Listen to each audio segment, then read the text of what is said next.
Hi friends, ನಾನು ಒಂದು ಲೋಟ ಗೋಧಿ ಹಿಟ್ಟು, ಒಂದು ಲೋಟ ರಾಗಿ ಹಿಟ್ಟನ್ನು ಬಿಸಿ ನೀರಿನಿಂದ ಡೋ ಅನ್ನು ತಯಾರಿಸಿಕೊಂಡಿದ್ದೇನೆ. ರಾಗಿ ಮೋಮೋಸ್ ಮಾಡಲು ಇದನ್ನು ನಡೆಸಿದ್ದೆ. ಇದು ದೊಣ್ಣಮೆಣಸಿನಕಾಯಿ, ಕ್ಯಾಪ್ಸಿಕಮ್, ಕ್ಯಾಬೀಜ ಮತ್ತು ಈರುಳ್ಳಿಯನ್ನು ಚಾಪ್ ಮಾಡಿದ್ದೇನೆ. ಮೋಮೋಸ್ ತಯಾರಿಸಿದ ಬಾಣಲೆಯನ್ನು ಕಾಯಲು ಇಟ್ಟು ಇದಕ್ಕೆ ಸ್ವಲ್ಪ ಎಣ್ಣೆಯನ್ನು ಹಾಕಿ ಮೆಣಸಿನಕಾಯಿ, ಅಲ್ಲ ಮತ್ತು ಬೆಳ್ಳುಳ್ಳಿಯ ಪೇಸ್ಟನ್ನು ಇದು ಕಾಯಲು ಇಟ್ಟ ಎಣ್ಣೆಗೆ ಹಾಕಬೇಕು.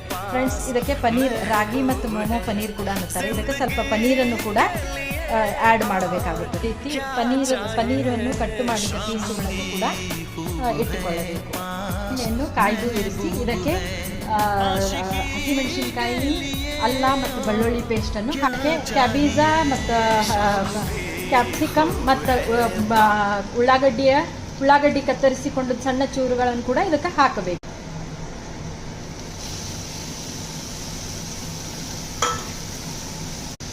ಇದಕ್ಕೆ ಪನ್ನೀರನ್ನು ಕಟ್ ಮಾಡಿಕೊಂಡಿದ್ದ ಪನ್ನೀರನ್ನು ಕೂಡ ಹಾಕಿ ಚೆನ್ನಾಗಿ ಮಿಶ್ರಣ ಮಾಡಿ ಉಪ್ಪನ್ನು ಹಾಕಿ ಇದನ್ನು ತಯಾರಿಸಿಕೊಳ್ಳಬೇಕು ಮಿಶ್ರಣ. ಇದಕ್ಕೆ ಸ್ವಲ್ಪ ಮೆಣಸಿನ ಪುಡಿಯನ್ನು ಹಾಕುತ್ತಿದ್ದೇನೆ.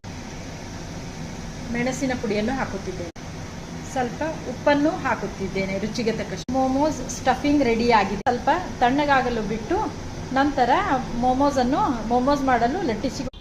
ಹಾಯ್ ಫ್ರೆಂಡ್ಸ್, ಈಗ ಮೋಮೋ ಮಾಡಲು ಇದನ್ನು ಲಟ್ಟಿಸಿಕೊಂಡಿದ್ದೇನೆ. ಇದರಲ್ಲಿ ಸ್ಟಫಿಂಗ್ ಅನ್ನು ತುಂಬುತ್ತೇನೆ. ಈ ರೀತಿ ಮೋಮೋಸ್ ಅನ್ನು ಸ್ಟಫ್ ಮಾಡಿ ತಯಾರು ಮಾಡಿದ್ದೇನೆ. ಈ ರೀತಿ 1-2-3 ಮಾಡಿಕೊಂಡು ಈ ಇಡ್ಲಿಯ ಕುಕ್ಕರದಲ್ಲಿ ಇಟ್ಟು ಈ ಮೋಮೋಸನ್ನು ಒಂದು 15 ಗಂಟೆಗಾಲ ಇಟ್ಟು ಬೇಯಿಸಬೇಕು. ಈ ಗ್ಯಾಸನ್ನು ಸ್ಟಾರ್ಟ್ ಮಾಡಿ ಇದನ್ನು 15 ನಿಮಿಷದವರೆಗೆ ಮೋಮೋಸನ್ನು ಇಡ್ಲಿ ಕುಕ್ಕರ್ನಲ್ಲಿಯೇ ಬೇಯಿಸುತ್ತಿದ್ದೇನೆ. ಈ ರೀತಿಯಾಗಿ ರಾಗಿ ಮೋಮೋಸ್ ರೆಡಿಯಾಗಿದೆ. ಬಿಸಿ ಬಿಸಿಯಾಗಿ ಸರ್ವ್ ಮಾಡಲು ಸಾಸ್ ಜೊತೆ ಸರ್ವ್ ಮಾಡು. ಈ ರೀತಿ ಬಿಸಿ ಬಿಸಿಯಾದ ಮೋಮೋಸ್ ರೆಡಿಯಾಗಿದೆ. ಇದು ಸವಿಯಲು ಸಿದ್ಧರಾಗಿರಿ.